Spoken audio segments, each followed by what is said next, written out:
Welcome back to The Uncle Who Works for Nintendo. Last time we got the ending 3, Exit. In this episode we're going to be getting endings 4 and 5. These are the last two endings in this game. Some things you remember don't match what you see. Learn what you can. Ask questions. Have a serious talk. Don't be mean, but still. Get out of there. So, let's try that. Once again, 7 o'clock in the den. Let's see. I'm not sure what I saw. So, again, just going to skip through most of this because we already know how this plays out. Again, if I go to the kitchen this early, creepy things happen. Attempt to talk to them. Hi. Sorry, just going to the kitchen. Let's go back to the den, I think. Tell Dave about his parents. They're not moving. I'm gonna wait, see what happens. You stand alone in the den, listening to the wind outside and the chiming of the grandfather clock. You try to listen to the conversation Dave must be having with his parents, but you don't hear anything. After a while, Dave comes back. They look fine to me, says Dave. Mom said she's going to bring us popcorn soon. But I saw them... Let's try for a prank though, says Dave, seemingly ignoring you. What? Uncle's coming to visit. Okay. We know how this goes. Also, I forgot to mention, big thanks to my friend Matty, or Northern Tracks on Tumblr. They were the one who introduced me to this game. Because I saw it on my Tumblr dashboard, and this... Like, the name of the game was enough to sort of draw my attention, and I looked at him like, wait, what? Uncle Who Works for Nintendo? That's a game? And then I played it, and it's pretty amazing. So go to the kitchen. Passing hesitantly through the now empty dining room, you enter the kitchen, which is also deserted right now.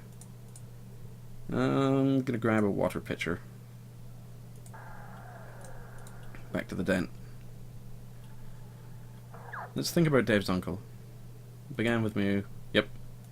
Just gonna read through all these story things. Again, episode 1 has all this.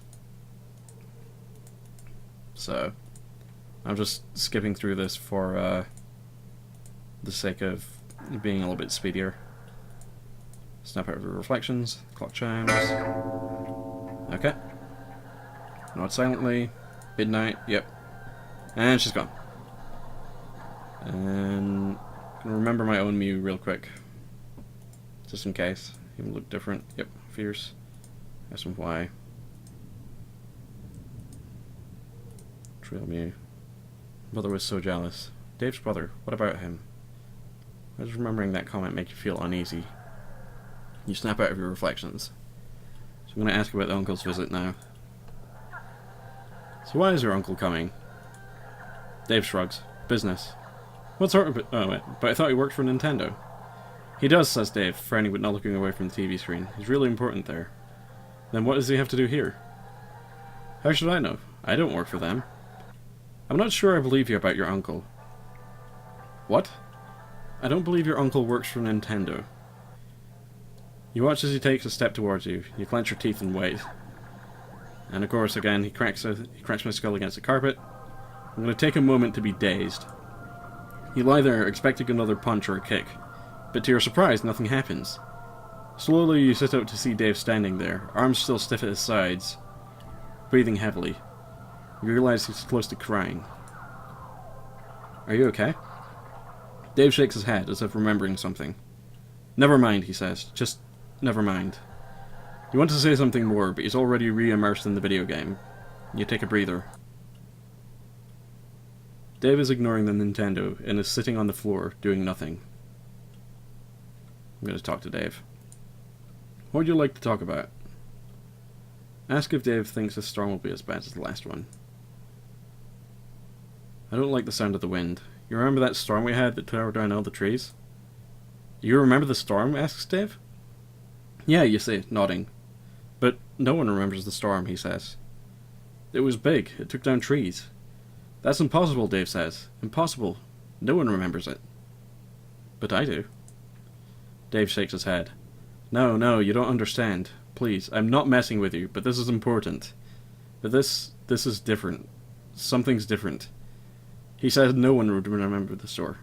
He? Who? He came out of the storm. I was home alone, Dave begins, his eyes growing distant. Mom was at work. Dad was out at the bar. You had a brother, didn't you? You remember him too? Dave asks. He saw it first, the flash from his bedroom window. He pauses. But I was the one who answered the door. We fought sometimes, says Dave. But I wonder sometimes, if he'd answered the door instead of me, would he have eventually done what I did? What I did to him? What did you do? We got in a fight, Dave explains. It was a fight over how I was getting all the cool stuff from my uncle. I think he was starting to remember, like you. So what happened? Dave won't look at you. I told my uncle to get rid of him, and he did. You're kidding, right? No, shouts Dave, shaking his head. It's not a joke, it's not a trick. He changes things. He's already changed them. What did he change? So many things, says Dave. I asked him to change so much, and I forget. Sometimes I forget how things were. I don't believe any of this. You don't have to, says Dave. He's already on his way. I'm going home. No, Dave says. You can't. You can't. He's already on his way. Bad expression. No. There it is, like a voice. Not something you hear, exactly, but still somewhere in the back of your head. Dave heard it too. See? He asks. See? He's almost here. I'm calling my mom. Passing hesitantly through the now empty dining room, you enter the kitchen where the phone sits on the counter. Call Mom. You dial her mom's work number and wait. She picks up after 3 rings. I want to go home. Really, honey? She asks. Yes. She sighs heavily. Of course, she says. I'll call the sitter. She'll probably be there in an hour. Now, really, I have to go. She hangs up. I return to the den and pack my things. You return to the den. Dave is sitting silently on the floor as you come in. You're leaving, aren't you? He says. I don't want to be friends with you anymore. I should have known it was different, Dave mumbles. You were remembering too much. If your uncle's so powerful, why can't he just keep me here? Dave frowns. He gets weak. He can't do as much. Is that why things have been different? Is he weaker now? Begin packing his stuff. Please, says Dave. Please don't go. I've never not fed him, and if I don't, I'm not sure what will happen. So you just want me to get eaten or whatever? No, please, no, he replies. It's not... I think he'll kill me, do you understand? He would have killed me if I didn't. Shut up and leave me alone. You can tell that Dave is on the verge of tears, but nevertheless he does as you ask, walking over to sit in the middle of the den as you finish packing. You wait in awkward silence until, finally, a car honks outside. You get up to leave. Dave has wandered over to the fireplace, and is looking into its unlit depths as you walk out the door and into the night. The sister's familiar car is parked out front. As you walk closer, you see your little sister in the back seat, still in her pajamas. The sitter, a high school girl who lives down the street from you, looks incredibly unhappy to be here. But you think you'll be able to handle her. As you climb into the car, you cast one last look over your shoulder, back to the house. The front door is closed. You suddenly can't remember if you did that yourself. The lights in the den are still burning. As the sitter pulls away from the house, you stare out the window at Dave's house, the lights blurred and magnified by the rain streaming down the glass. Eventually it all slides out of view. You find out the next afternoon about the fire. It started in the den, say the papers, where there was known to be a fireplace. Apparently it was left smouldering in the night. There were no survivors. Arson is suspected, since an accelerant would have helped the flames overcome the night's heavy rains. But nothing as definitive is ever publicly released on this account. One day after school, you ride your bike by to check it out. Parts of the house still stand, walls and beams blackened by the flames. Yellow caution tape has been looped around the outside, and the rubble hasn't yet been totally cleared out by the city. You decide to investigate. The second floor has either mostly burned away or fallen through, but standing in what used to be the den, you look up to the hole that would have been Dave's room. The broken glass and charred drywall crunch beneath your feet, until you step on something that isn't glass. You look down. There, in the mess, is what looks like a Game Boy. It's a Game Boy Color, not at all scuffed or damaged. In the back is a single cartridge, a copy of Pokemon Blue. You leave the Game Boy. You leave the ruined house and hop back on your bike, pedaling back home. Your mom doesn't have to work tonight, and since she knows you're taking recent events hard, she's promised to take you and your little sister to the movies. You don't think about Dave at all. I didn't actually realize what was going on in that ending the first time I played through, but Jesus. And that is, all unsaved data will be lost. You went home early, and it was lucky you did. Dave and his family died in a house fire that night. Okay, that leaves the last ending here. Some things you remember don't match what you see. Learn what you can. Ask questions. Have a serious talk. Don't be mean, but still. Get out of there, and then make what might be the worst decision ever. You can already tell where this is going, and I'm going to go for it. So again, just going to blaze through this. Oh, shit. I didn't mean that. I'm sorry. Okay, he doesn't drink. So I'm going to go to the kitchen. Alright, weird stuff happening. I'm going to attempt to talk to them. You okay? Sorry, just going to the kitchen. Dining room is behind you. You aren't going back that way. You just aren't. Okay. I guess I'll grab some milk this time. Back to the den. And think about pertinent plot stuff. Plot.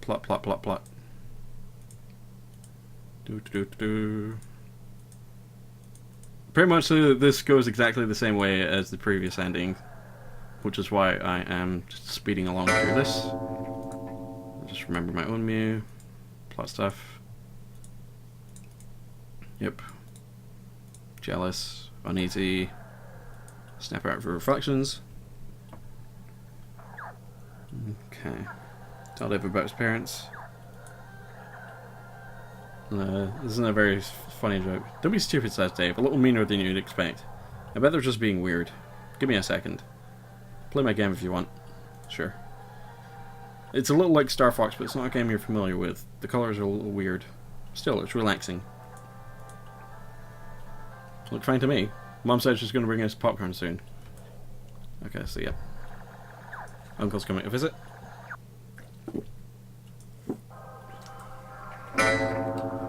And there's the popcorn. I'll just be quiet. Just having a sip of water at the same time, because reading all this is making my throat go raw. Ask about the uncle's visit. And work for Nintendo. What does he have to do here? Tell him that I don't believe about the uncle. Get into a little bit of a fight. Let him punch me. Realize he's close to crying. I'm sorry, I didn't mean it. Never mind. Okay. And now I'm going to talk to him about the storm.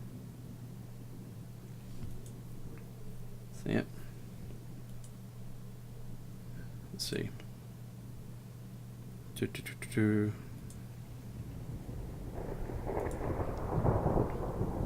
Yep.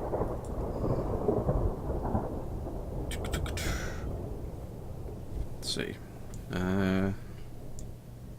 What did you do? Yep.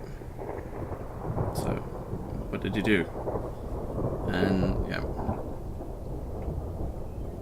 I want to go home. Okay. Calling my mom. Boop. And boop. It's really weird here. What? What do you mean? I just want to go home, Mom. Please. Really? Yes. Okay. So, return to the den. Yep. Don't want to be friends with you. Begin packing your stuff. Continue packing. Why could you hear him, he asks, but it doesn't seem like he expects you to answer. You both lapse into an awkward silence. Eventually a car honks outside. So, there we go.